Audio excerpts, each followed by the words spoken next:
우리가 어떤 분야에서 최고가 되기 위해서는 그 분야를 무엇인가를 할 때 고비들이 있습니다. 항상 어려움이 있죠. 그 어려움을 잘 극복해야 그 다음으로 넘어갈 수 있습니다. 어려움을 극복하지 못하면 그 다음으로 넘어가지 못해서 성장이나 성숙이 멈춰버리게 되죠. 저도 예전에 피아노를 치고 싶은 마음이 강했습니다. 그래서 나름대로 열심히 피아노를 쳤습니다. 피아노를 치다 보면 중간중간에 어려운 악보가 나옵니다. 근데 그 어려운 악보를 잘 쳐야 되는데 어렵기 때문에 저는 그냥 넘어갔습니다. 그냥 넘어가고 하니까 책 한 권을 떴는데 왼손이 안 되는 겁니다. 그 어려운 것들을 잘 처리해야 왼손이 되는데 왼손이 안 되고 오른손만 치게 되는 거죠. 그 다음부터 어려운 악보가 나오면 치지를 못합니다. 더 이상 앞으로 전진하지 못하죠. 우리가 그 어려울 때 누군가의 도움이 필요합니다.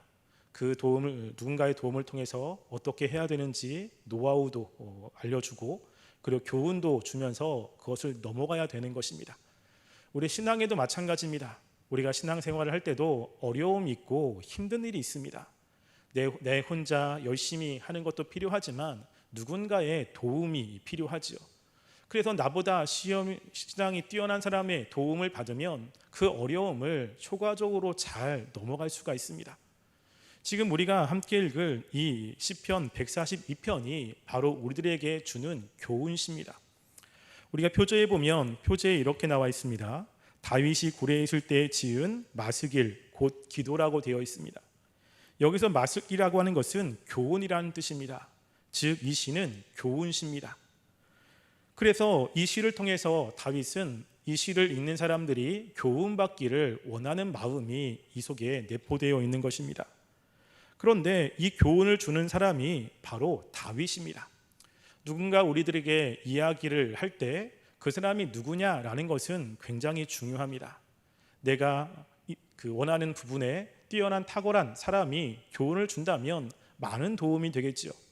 그런데 그렇게 뛰어나지 않은 사람이 도움을 준다고 교훈을 하면 그렇게 도움이 안 될 것입니다. 지금 여기서 이야기하는 사람은 바로 하나님께 가장 큰 축복을 받았고 그리고 믿음으로도 굉장히 뛰어나다고 하는 이 다윗이 지금 후대의 사람들에게 교훈을 주고자 하는 내용인 것입니다. 교훈을 줬다라고 하는 것은 이 문제가 굉장히 힘들다라고 하는 거죠. 힘들지 않은 것에는 교훈이 필요 없습니다. 힘들지 않은 문제는 다른 사람의 도움이 필요 없습니다. 자기 혼자 그 문제를 해결할 수 있기 때문에 그렇죠. 그런데 도움이 필요하다는 것은, 교훈이 필요하다는 것은 그 문제가 힘들고 어렵다라고 하는 것입니다. 지금 다윗의 상황도 마찬가지입니다. 지금 다윗이 교훈을 주고 있는 이 상황은 지금 다윗도 굉장히 힘들고 그리고 외롭고 지쳐있는 상황입니다. 그 상황이 어떠한 상황인지를 표제에서 이야기를 하고 있는데요. 바로 다윗이 굴에 있을 때입니다. 다윗이 굴에 있을 때는 이 사무엘서에 보면 두 번 나타납니다. 한 번은 아골람 굴이고 하나는 엔게디 굴입니다. 학자들은 지금 요 시편의 상황이 이 아골람 굴이 아니라 엔게디 굴이었을 거라고 생각을 합니다. 그런데 그때의 다윗의 상황이 어떤 상황입니까? 다윗은 사울에게 쫓기고 있는 상황입니다. 그리고 굉장히 어렵고 힘든 상황이죠. 그래서 그 어렵고 힘든 상황을 견디고 이겨야 되는 굉장히 절망적인 상황 가운데 있습니다. 그 절망적인 상황 속에서 그 상황을 어떻게 이겨야 되는지를 교훈을 통해서 남겨놓고 있는 것입니다. 그랬다는 것은 다윗이 생각할 때 하나님을 믿는 사람들에게도 다윗과 같은 일들이 있음을 전제하고 있는 것이죠. 물론 다윗과 똑같은 일들은 벌어지지 않습니다. 그렇지만 다윗이 여기에서 느낀 것과 같은 감정들, 그리고 느낀 것과 같은 그 어려움들, 이러한 것들을 주관적으로 느끼는 사람들이 분명히 있기 때문에 그렇습니다. 그래서 그렇게 어렵고 힘든 순간에 어떻게 그 어려움을 극복해야 되는지를 말씀을 통해서 전달하고 싶은 것입니다. 지금 다윗의 상황이 어떠한 상황인지를 성경 여러 곳을 통해서 다윗이 우리들에게 암시를 합니다. 특별히 가장 먼저 볼 것은 3절 말씀입니다. 3절에 보시면 다윗이 이렇게 이야기합니다. 내 영이 내 속에서 상할 때에도 주께서 내 길을 아셨나이다 라고 이야기합니다. 현재 다윗의 상황은 그 내 영이 내 속에서 상해 있다라고 하는 겁니다. 여기서 상해 있다라고 하는 것은 절망적인 상황을 이야기합니다. 이것을 마틴 루터는 이렇게 번역했습니다. 나의 영혼이 절망 가운데 있을 때라고 번역했고, 그 공동 번역은 이것을 이렇게 번역했습니다. 내 가슴이 넘어갈 듯 허덕일 때라고 번역했고, 이것을 매튜 헨리라고 하는 사람은 이렇게 또 번역했습니다. 내 영이 내 속에서 상하여 근심과 두려움 속에서 가라앉고 내가 어쩔 줄을 몰라서 절망하기 직전일 때에도 라고 이야기하죠. 지금 모두가 다 번역은 조금 다르지만 이 상황은 절망적인 상황이라는 겁니다. 다윗이 마음에 굉장히 절망적인 마음이 있습니다. 그것이 어떻게 있는지에 대해서 조금 더 자세하게 2절이 이야기를 합니다. 2절 보시면 내가 왜 원통함을 그의 앞에 토로하며 내 우환을 그의 앞에 진술하는도다 라고 이야기하죠. 지금 다윗이 하나님께 무엇인가 자기의 마음을 토로하고 있습니다. 자기 마음을 쏟아놓는데 그 쏟아놓는 것을 두 가지로 이야기합니다. 하나는 나의 원통함이고 또 하나는 내 우환입니다. 내 원통함이라는 것은 나의 불평과 탄식을 이야기합니다. 다윗의 마음 가운데 불평이 많습니다. 그 어려움 때문에 탄식이 굉장히 많은 것입니다. 우환이라는 것은 나의 고통과 고민을 이야기합니다. 이것은 강렬한 내적 혼란을 이야기할 때 이 단어를 씁니다. 즉, 그 다윗의 마음 가운데 불평과 불만, 원망 그리고 혼란이 자리 잡고 있는 것입니다. 특별히 이것은 다윗이 굉장히 억울한 상황 속에 있었음을 이야기를 하죠. 우리가 다윗과 사울과의 관계를 잘 알고 있지 않습니까? 사울은 다윗을 죽이려고 합니다. 그런데 다윗은 사울에게 잘못한 것이 없습니다. 사울이 가라고 하는 곳에 다윗은 갔고 그곳에서 전투에서 승리했고 모든 일을 잘 처리했습니다. 다윗이 가는 곳곳마다 모든 일들이 잘 처리가 됐습니다. 이걸 보고 사람들은 사울은 천천히고 다윗은 만만이라고 이야기하죠. 그 정도로 다윗은 굉장히 사울이 맡겨진 일들을 잘 처리한 것입니다. 그런데 그렇게 다윗이 잘하면 할수록 사울의 시기와 그리고 다윗에 대한 미움이 커져가는 것입니다. 다윗은 사울을 미워하지 않았는데 사울은 자꾸만 다윗을 힘들게 만들고 억울하게 만듭니다. 이것이 마음속에 쌓이는 거죠. 자신이 잘못해서 당하는 어려움이라면 그러려니 할 수 있습니다. 내가 잘못했으니까, 내가 실수했으니까, 내가 무엇인가 그 사람에게 힘들게 한 것이 있기 때문에 그렇지라고 하면 그래도 조금 마음이 가볍죠. 그런데 지금 다윗은 그런 것이 없습니다. 사울에게 잘못한 것이 없는데 자꾸만 자기를 죽이려고 하고 그리고 자기를 억울하게 만듭니다. 이게 다윗의 마음 가운데 너무나 큰 것이죠. 지금 다윗을 힘들게 만드는 상황이 어떤 상황인지를 3절에서 또 이야기를 합니다.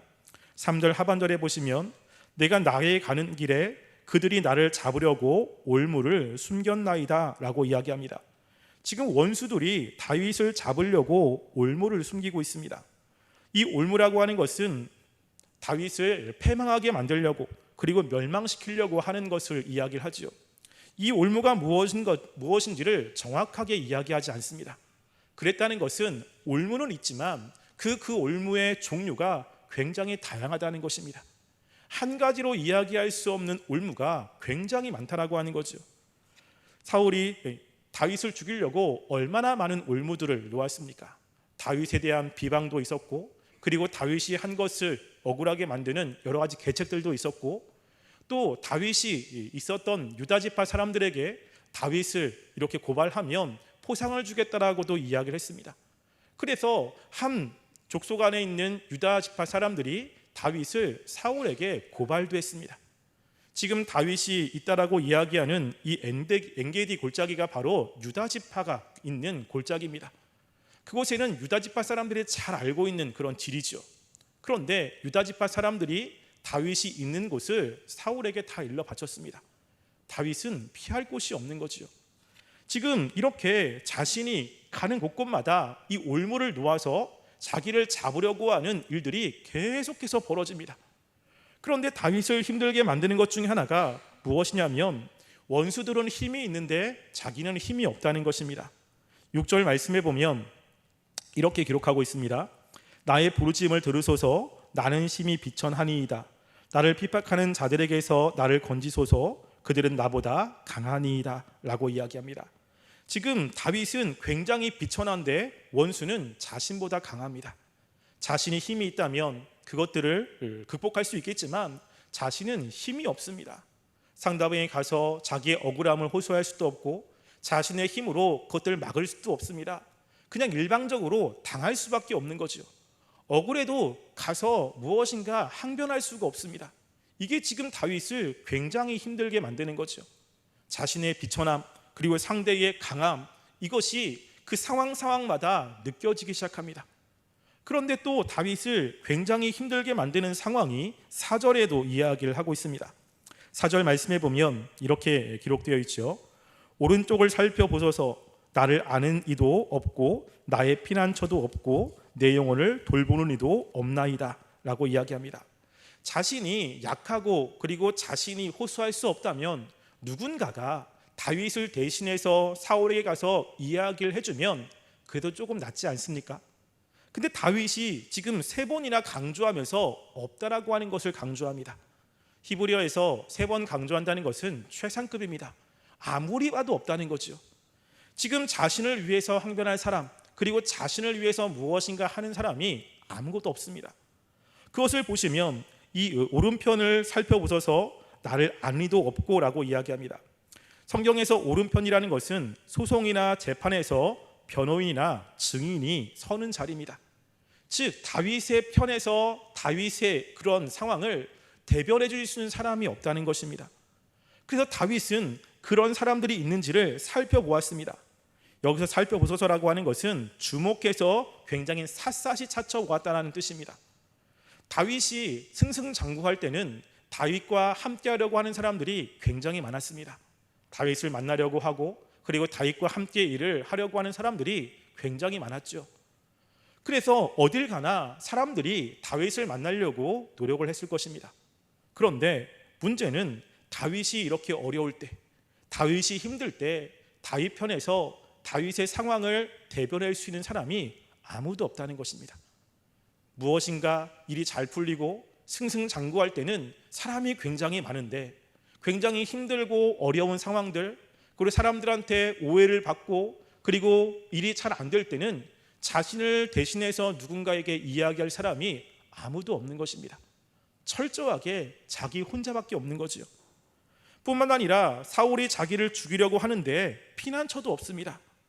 예전에는 자신이 힘들 때 쉴 만한 곳이 있었습니다. 근데 지금은 그런 피난처도 없습니다. 여기서 쓰이는 없다라고 하는 그 히브리 단어 아바드라고 하는 단어는 그 앞에 없다, 그 뒤에 없다라는 단어와는 다른 단어를 쓰고 있습니다. 이 단어의 그 의미는 이런 것입니다. 과거에는 있으나 지금은 사라져 없어진 것에 대한 아쉬움을 나타낼 때 이 단어를 씁니다. 즉 예전에는 잘 나갈 때는 쉴 만한 곳이 있었어요. 유다 지파에게 가서도 쉴 수도 있고 그리고 제사장에게 가서도 쉴 수도 있고 여러 가지 쉴 만한 처소들이 있었습니다. 그 속에 가면 사람들이 자기를 받아주었고 그것에서 마음 놓고 이야기하고 마음 놓고 그것에 쉴 수 있었습니다. 근데 이제는 그런 곳이 없습니다. 예전에 갔던 곳을 찾아가도 문정박대를 당하고 예전에 쉴 만한 곳을 갔을 때 사람들이 혹시 나를 사울에게 일러바치지는 않을까라고 하는 두려움 때문에 예전에 갔던 곳을 다시 갈 수가 없습니다. 지금 다윗은 그러면서 내 영혼을 돌보는 이도 없다고 이야기를 합니다. 자기를 위해서 하는 일할 사람들이 아무것도 없는 것입니다. 지금 다윗의 상황이 이런 상황입니다. 원수들은 자기를 죽이려고 그러고 자기 안에 그 억울한 마음들이 굉장히 많습니다.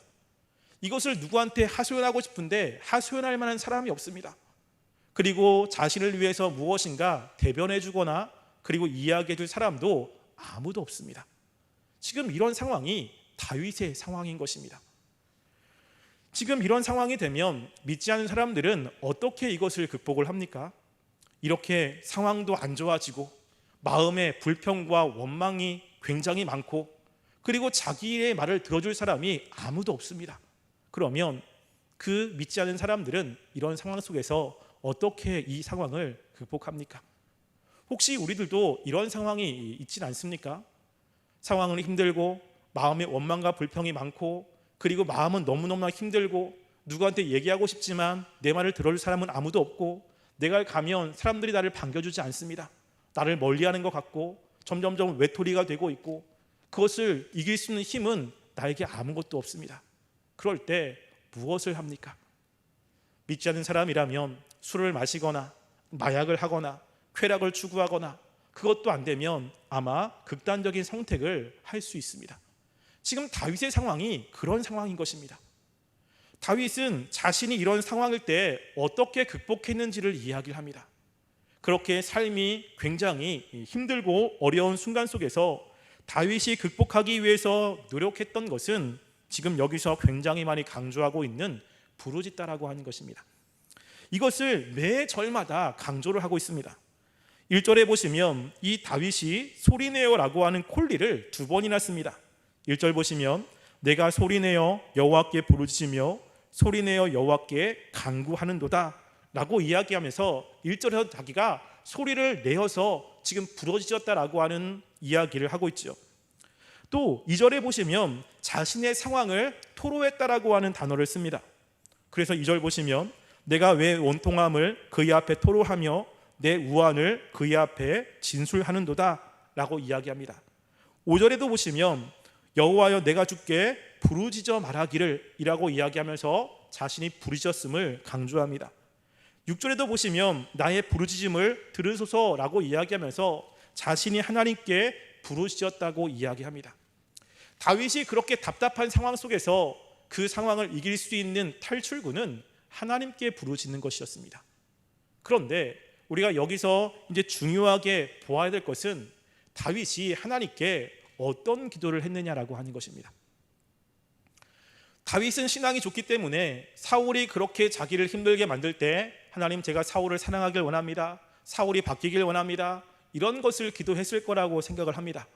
물론 신앙이 좋으면 그렇게 기도를 해야겠죠. 근데 지금 다윗의 마음은 원망과 불평이 가득합니다.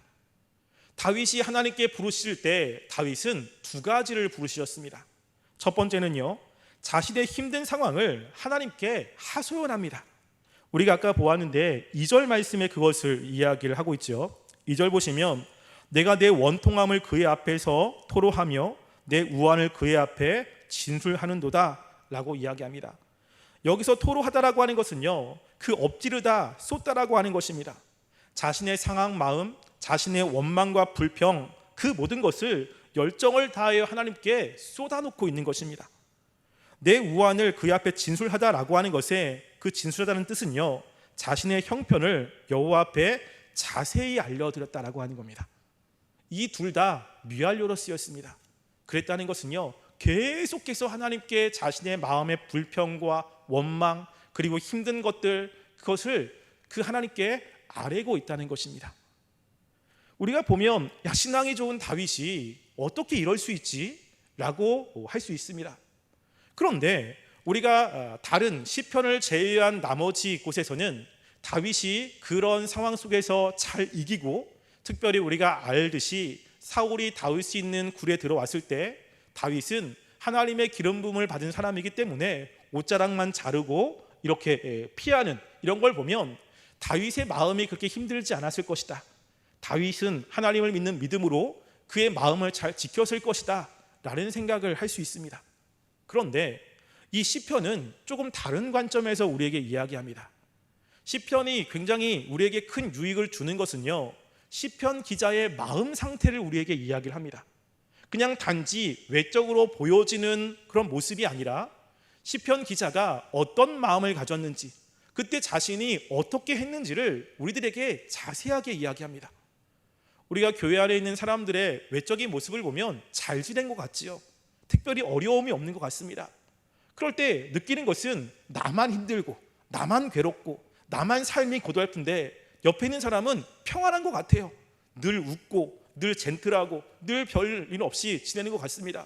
그래서 우리가 겉모습만 보면 그냥 잘 지내는 것 같아요. 근데 그 사람과 함께 속마음을 얘기하면 어떻습니까? 나랑 별말 달라지지 않죠. 그 사람 마음도 썩어갑니다. 근데 외적으로 그렇게 보이는 거죠. 지금 시편 외에 다른 곳에는 외적인 모습이 이렇게 기록되어 있다면 시편은 그의 내면을 기록하고 있습니다. 다윗이 힘들고 어려울 때 어떻게 했는지, 어떤 마음인지를 시편 여러 곳에서 이야기를 합니다. 그 중에 한 말씀을 제가 읽어드리겠습니다.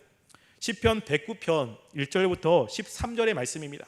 이곳에서 다윗이 어떻게 하나님께 기도했는지를 우리들에게 이야기를 하는데요, 제가 읽어드리겠습니다. 내가 찬양하는 하나님이여 잠잠하지 못하소. 그들이 악한 입과 거짓된 입을 열어 나를 치며 속이는 혀로 내게 말하며 또 미워하는 말로 나를 두르고 까닭없이 나를 공격하였음이니이다. 나를 사랑하나 그들은 도리어 나를 대적하니 나는 기도할 뿐이라. 그들이 악으로 나의 선을 갚으며 미워함으로 나의 사랑을 갚았사오니 라고 이야기합니다. 이것은 지금 현재 상황을 이야기합니다. 나는 그들을 사랑하려고 했는데 그들은 악으로 갚고 내가 할 수 있는 것은 하나님께 기도하는 것뿐입니다 라고 하는 상황을 이야기를 하고, 그 다음부터 중요한 것입니다. 다윗이 하나님께 기도하는 기도의 내용입니다. 잘 들어오시기 바랍니다. 악인이 그를 다스리게 하시며 사단이 그의 오른쪽에 서게 하소서. 그가 심판을 받을 때에 죄인이 되어 나오게 하시며 그의 기도가 죄로 변하게 하시며 그의 연수를 짧게 하시며 그의 직분을 타인이 빼앗게 하시며 그의 자녀는 고아가 되고 그의 아내는 과부가 되며 그의 자녀들은 유리하며 부골하고 그들의 황폐한 집을 떠나 빌어먹게 하소서. 골이 대금하는 자는 자가 그의 소유를 다 빼앗게 하시며 그가 수고한 것을 낯선 사람이 탈취하게 하시며 그에게 인애를 베풀 자가 없게 하시며 그의 고아에게 은혜를 베풀 자도 없게 하시며 그의 자손이 끊어지게 하시며 후대에 그의 이름이 지워지게 하소서. 지금 가족 모두가 다 저주를 하고 있습니다. 자녀, 그의 사업장, 그리고 그에게 은혜 베푸는 사람, 그리고 그에게 사단이 들어가는 것. 우리가 이 말씀을 딱 보면 야, 이게 어떻게 다윗이 한 말일까라고 생각할 정도로 굉장히 많은 것들이 들어갑니다. 만약에 표제에 다윗의 시라고 하는 것이 없다면 이것은 다윗의 시라고 믿기가 어려울 정도입니다. 근데 표제에 명확하게 다윗의 시라고 적어놨습니다. 지금 다윗의 마음이 오늘 이야기한 것처럼 하나님 앞에 이렇게 쏟아놓는 것입니다. 자기 마음의 원망, 불평, 힘들게 만드는 사람, 그 사람에 대한 미움, 이런 것들을 다른 사람이 아니라 하나님께 쏟아놓고 있다는 것이 중요한 것입니다. 다른 사람에게 이야기를 하면 그 사람이 나에 대한 이야기를 오해할 수도 있습니다. 다른 사람에게 이 자기의 마음이 들어가면 이것이 나중에 문제가 될 수 있습니다. 그러니까 다윗이 누구한테 토로하고 있습니까? 하나님께 토로하고 있습니다. 자신의 힘든 것, 자신의 감정, 그리고 자신의 억울함, 다른 사람의 미움, 그 모든 것을 하나님께 토로하고 있는 다윗의 모습을 우리들에게 이야기를 하고 있는 것입니다. 그런데 다윗이 하나님께 토로한 것은 이것만이 아닙니다. 이제 여기에서 우리가 중요하게 보아야 됩니다. 다윗이 지금 자신의 억울함을 하나님께 토로하는 것으로 끝나지 않습니다. 자신의 그 힘든 것을 하나님께 기도하는 것으로만 끝나지 않습니다. 그 다음에 기도하는 내용이 있습니다. 그 내용은 바로 5절에 나와 있습니다. 5절 말씀을 보시면 여호와여 내가 주께 부르짖어 말하기를 주는 나의 피난처시요 살아있는 사람들의 땅에서 나의 분기시리시라 하셨나이다 라고 이야기합니다. 지금 다윗은 또다시 하나님께 부르짖는 내용을 이야기를 하고 있습니다. 여기서 부르짖다라고 하는 것은 현재어로 되어 있고요, 그리고 주는 나의 피난처시요 살아있는 사람들의 땅에서 나의 분기시라 하였나이다 라는 것은 과거형입니다. 이것을 다시 직역하면 이렇게 됩니다. 나는 당신에게 부르짖었습니다. 여호와여 내가 말했습니다. 당신은 나의 피난처 생명의 땅에서 나의 분기십니다 라고 이야기합니다. 지금 하나님께 부르짖는데 자신의 억울함만 부르짖지 않습니다. 자기의 마음에 힘든 것만 하나님께 이야기하지 않습니다. 그렇게 힘든 것을 이야기하고 난 다음에 다윗이 하나님께 부르짖는 것은 예전에 하나님께 고백했던 내용을 다시 생각하면서 하나님께 고백하는 내용입니다.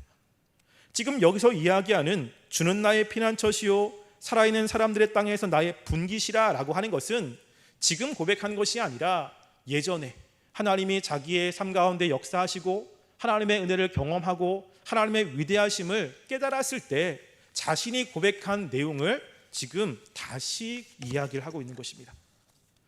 다윗은 자신의 힘든 것만 이야기한 것이 아니라 힘든 것을 다 토로하고 난 다음에 하나님이 과거에 나한테 이렇게 하셨지, 과거에 하나님 나를 지켜주셨지, 나에게 이런 큰 은혜를 주셨지, 그래 내가 그때 하나님을 이렇게 고백했어. 주는 나의 피난처시고 그리고 주님은 나의 붙기시다 라는 고백을 했다라는 것을 통해서 다시 한번 하나님께 그렇게 고백하고 있는 것입니다. 이것이 중요합니다. 앞에 있는 것도 중요하지만 앞에 있는 것은 뒤에 있는 것을 위해서 중요합니다. 왜냐하면요, 우리 마음 가운데 불만과 원망이 가득하다면 우리가 하나님에 대한 고백이 진실로 나오기가 참 쉽지 않습니다. 우리가 상황이 굉장히 크게 나한테 다가온다면 그 상황에 대한 묵상이 굉장히 많이 하죠. 그래서 그 상황을 묵상하면 어떤 일이 벌어집니까? 그 상황이 더 커 보입니다. 그리고 그 상황 때문에 내 마음의 상처는 더 커지고, 그리고 그 상황은 나에게 더 큰 짐으로 다가오게 됩니다. 그 상황을 이기는 것은 그 상황에 대한 생각을 바꾸는 것입니다. 근데 어디로 바꾸죠? 하나님께로 바꾸는 거예요. 근데 생각을 바꾸기가 참 쉽진 않습니다. 왜냐하면 감정적으로 지금 요동이 되고 감정적으로 힘들고 그리고 미움이 가득할 때 그 생각을 바꿔서 하나님을 생각하는 것은 쉽지 않습니다. 하나님을 생각하려고 해도 다시 원망과 불평이 나오는 거죠. 그래서 이 다윗이 한 것은 지금 원망과 불평을 먼저 쏟아놓습니다. 자신의 감정을 하나님께 다 쏟아놓습니다. 그러고 나면 이제 감정의 평안함이 오지 않습니까? 그때 다윗이 한 것은 하나님의 은혜, 하나님이 역사하심을 생각하는 것입니다. 그것도 지금이 아니라 과거에 자신의 삶 가운데 역사했던 그 하나님의 은혜를 기억하고 자신이 예전에 고백했던 그 고백을 다시 한번 고백하는 거죠. 그렇게 과거에 자신이 경험했던 하나님을 다시 한번 고백하면 그때의 자신의 마음, 그때의 자신의 감정, 그때의 자신의 상황들, 이런 것들이 기억이 나지 않습니까? 우리가 다른 사람들에게 가끔가다 은혜 받았던 것, 과거에 있었던 그런 경험들을 이야기할 때가 있습니다. 그럴 때 과거의 일이지만 과거의 것들을 하나씩 이야기를 하면서 과거에 느꼈던 감정을 다시 한번 느끼지 않습니까? 과거에 있었던 그 마음, 과거에 있었던 그 생각들, 그 느낌들을 다시 한번 경험하면서 그때 과거에 그랬지라고 추억하는 일이 벌어지게 됩니다. 다윗이 지금 그렇게 하고 있는 것입니다. 과거의 하나님의 은혜를 다시 한번 깨닫게 되고 다시 한번 결단하게 되고 다시 하나님을 의지하면서 그 어려움을 극복했다고 이야기합니다. 근데 실제로 지금 하나님께 쓰임받았던 사람들이 이스라엘 백성들에게 이야기할 때 과거에 하셨던 하나님을 기억하라고 하는 말을 굉장히 많이 합니다. 특별히 모세가 이스라엘 백성들을 이제 떠나보내야 되는 때가 됐습니다. 하나님께서 이제 죽는다고 얘기를 해서 마지막으로 이스라엘 백성들에게 이야기하는 유언의 말씀에서 그 모세는 이런 말씀을 합니다. 신명기 5장 15절 말씀에 이렇게 이야기합니다. 너는 기억하라. 내가 애굽 땅에서 종이 되었더니 네 하나님 여호와가 강한 손과 편팔로 거기서 너를 인도하여 내었나니 그러므로 네 하나님 여호와가 내게 명령하여 안식일을 지키라 하시느니라 라고 이야기합니다. 이스라엘 백성들에게 뭐라고 이야기하죠? 하나님이 애굽에서 있었던 그 놀라운 역사하심들을 잊지 말라는 것입니다. 그때 하나님이 어떻게 했는지 그것을 잊지 말고 그 하나님을 생각하라고 이야기하죠. 이것은 모세만 한 이야기는 아닙니다. 후대에 하나님께 쓰임받았던 이사야도 동일하게 이야기합니다. 이사야 4장 69절부터 46장 9절에 보면 이렇게 기록되어 있습니다. 너희는 옛적 일을 기억하라. 나는 하나님이라 나 외에 다른 이가 없느니라. 나는 하나님이라 나 같은 이가 없느니라 라고 이야기합니다. 옛적에 하나님이 하셨던 것을 기억해서 그 하나님을 붙잡으라고 이야기를 하고 있는 것입니다. 다윗은 이렇게 힘들 때 하나님께 부르짖었습니다. 자신의 어려움을, 그리고 자신의 힘듦, 그리고 원망, 이런 것을 하나님께 토로하고, 그리고 자신의 삶 가운데 역사했던 그 하나님에 대한 고백을 다시 한번 하나님께 이야기하며 자신의 삶을 이끌어달라고 하나님께 간청합니다. 다윗이 이렇게 하나님께 부르짖을 수 있는 그 근거가 어디에 있습니까? 그 근거는 다윗이 하나님께 잘했기 때문이 아닙니다. 다윗이 하나님 앞에 신실하게 살았기 때문이 아닙니다. 다윗의 삶을 보면 실패도 많이 하고 죄도 많이 짓습니다. 근데 다윗이 그렇게 기도하는 이유는 바로 하나님이 누구신지를 알기 때문에 그렇습니다. 다윗이 하나님께 부르짖을 때 하나님에 대한 호칭이 여호와입니다. 여호와라고 하는 것은 언약의 하나님, 신실하신 하나님이십니다. 다윗은 변할 수 있고 다윗은 타락할 수 있지만 하나님은 신실하신 하나님이기 때문에 다윗이 하나님께 부르짖을 수 있는 것이죠. 과거에 역사했던 그 하나님이 지금도 역사합니다.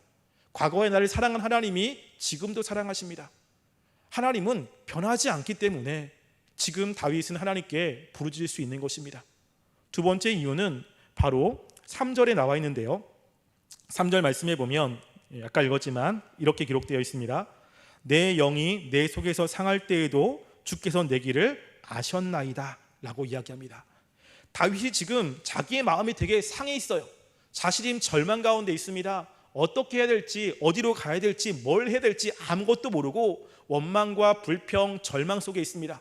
그런데 주님께서는 내 길을 알고 계신다는 것입니다. 나는 모르지만, 나는 어디로 갈지 모르겠지만 하나님은 전능하셔서 내가 어디로 가야 될지, 어떻게 해야 될지 하나님은 아시고 있다는 것이죠. 그렇기 때문에 모든 것을 아시는 그 하나님께 다윗은 기도하고 있는 것입니다. 그 하나님께 자신의 삶을 의탁하고 있는 것이죠. 하나님, 나는 아무것도 모릅니다. 근데 모든 것을 아시는 하나님께 지금 기도하고 있는 것입니다. 우리가 이런 내용은 욥에서도 볼 수 있는 내용입니다. 우리가 잘 알고 있는, 그리고 많은 사람들이 좋아하는 말씀인데요, 욥기 23장 10절 말씀에 욥도 동일한 고백을 하지 않습니까? 거기에 보시면 내가 가는 길을 그가 아시나니 그가 나를 단련하신 후에는 내가 순금같이 되어 나오리이다 라고 이야기합니다. 욥은 지금 자신의 상황이 어디로 가는지를 모릅니다. 욥은 힘들기만 합니다. 친구들은 자기를 자꾸만 나쁜 사람이라고 이야기를 하고 자기 주위에 자기를 대변해서 이야기하는 사람은 아무도 없습니다. 사람들이 자기만 보아도 자꾸만 피하고, 그리고 무엇인가 벌레 보듯 자기를 보고 있습니다. 하나님께 기도해도 응답이 없습니다. 너무나 힘든 상황이죠. 근데 그때 욥은 어떻게 해서 그 상황을 극복했습니까? 다윗과 똑같이 내 길을 나는 모르지만 하나님께서는 아신다는 거죠. 하나님께서 내 앞길을 인도하신다라고 하는 믿음으로 그 하나님께 기도하며 하나님을 붙잡았던 것입니다. 지금 다윗은 이런 상황 속에서 이렇게 하라고 우리에게 이야기를 하고 있는 것입니다. 다윗 같은 상황에 처하면 다들 힘듭니다. 어떻게 그 상황을 극복해야 될지 알지 못합니다. 그런데 먼저 그 상황을 극복했던 다윗이 그 후손들에게 지금 이 말씀을 통해서 교훈하고 있는 것입니다. 이렇게 상황이 힘들고 너무나 어렵고 누구도 내 편이 되지 않는 그 순간에 하나님께 기도하고, 그리고 하나님께 나의 원통함을 토로하고, 과거에 하나님이 역사했던 그 하나님의 역사하심들을 기억하고, 그리고 하나님의 그 신실하심을 붙잡으라고 이야기를 하고 있는 것입니다. 혹시 다윗처럼 이렇게 힘든 상황 속에 계신 분 계십니까? 다윗 같은 그러한 일은 아니지만 마음이 답답하고 너무 힘들고 내 힘으로 어떻게 할 수 없고, 그리고 사람들에게 이야기하기도 참 어려운, 그리고 누구도 내 편인 것 같지 않은, 철저하게 나 혼자라고 생각하는 이런 분 계십니까? 하나님이 계십니다. 우리 하나님 앞에 우리의 마음을 토로하시기 바랍니다. 하나님을 붙잡으시기 바랍니다. 그러면 그 하나님이 우리의 앞길을 인도해 주실 것입니다. 우리가 말씀을 통해서 알듯이 다윗은 이 어려운 상황을 극복했습니다. 이 어려운 상황 때문에 좌절하거나 낙심하거나 무너진 것이 아니라 이 어려운 상황을 극복해서 다윗은 더 성숙했고, 다윗은 하나님을 더 경험했고, 그리고 하나님을 찬양했습니다. 우리에게도 이러한 놀라운 은혜가 있기를 주님의 이름으로 간절히 소원합니다.